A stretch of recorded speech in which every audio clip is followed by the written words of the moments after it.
Each week we break down 4 NFL games, who's going to win and why. Last week we watched several underdogs beat the spread, and in some, they just beat their opponents outright. Well, I'm flying solo for Picks Week 7. Let's jump right in. The 49ers heading to Washington to face the Redskins.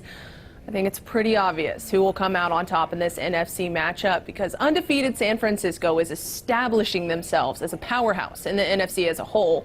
Washington is coming off their first win of the season against yet another horrible team, and it's not a question the 49ers come out on top in this one, but what I want to see is how the Redskins can respond to San Fran's run defense. Interim head coach Bill Callahan promised a stronger run game, established that really with Adrian Peterson last week. He touched the ball 23 times for 118 yards. Callahan even said after the game that the team isn't concerned about the distance. It's all about the attempts. I think that will really be put to the test this Sunday at 10 a.m. Pacific. But I'm going with San Francisco in this one, and I think most people are as well. Up next, another Bay Area team, the Oakland Raiders, head to Green Bay for the first time since 2011. Raiders had a little break last week, while it's a shorter week for the Packers following a thriller Monday night. And Green Bay is building an impressive early resume themselves this season, boasting victories against multiple teams over 500. They also beat the Cowboys, a team tied up top at the NFC East. However,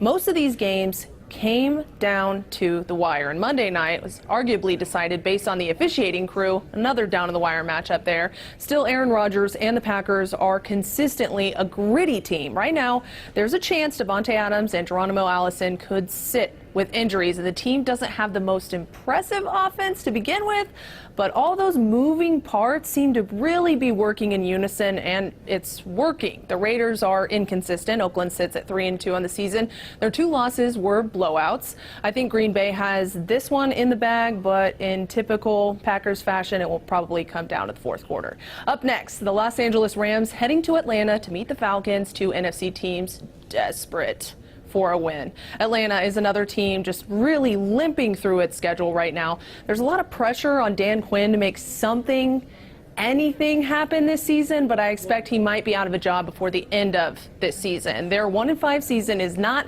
because the team doesn't have playmakers on the offense. It's certainly not Matt Ryan's fault. Earlier this week, they were ranked among the best in total offense and pass offense. The defense just struggles to keep opponents off the board. The team is last in scoring defense. Out of 32 teams, they're last. They've managed just 2 turnovers and 5 sacks, and I think Jared Goff will feel comfortable stomping on the Falcons defense up and down the field in Mercedes-Benz Stadium, and it won't be a blowout considering playmakers for the Rams are either injured or they're underwhelmingly performing right now, but the Rams will take the win Sunday. Finally, we end with the Chargers and Titans for a Sunday afternoon game on CBS, and both teams are on a 2-game losing streak. This is really a coin flip matchup because neither team really looks great, which means I think that both have a solid campaign to win it. Marcus Mariota is sitting the bench, and head coach Mike Vrabel confirmed the Titans are going with Ryan Tannehill as their starting quarterback. Phillip Rivers is a good quarterback, but he doesn't have the manpower right now on the offensive line. I think you could see some really messy plays where Rivers is forced out of the pocket.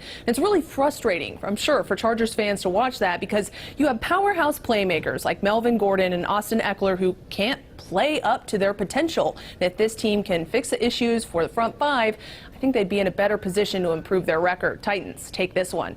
Those are your NFL Week 7 picks. More picks to come the following weeks from anchors and experts all over the country. I'm Katie Johnston for CBS Local Sports.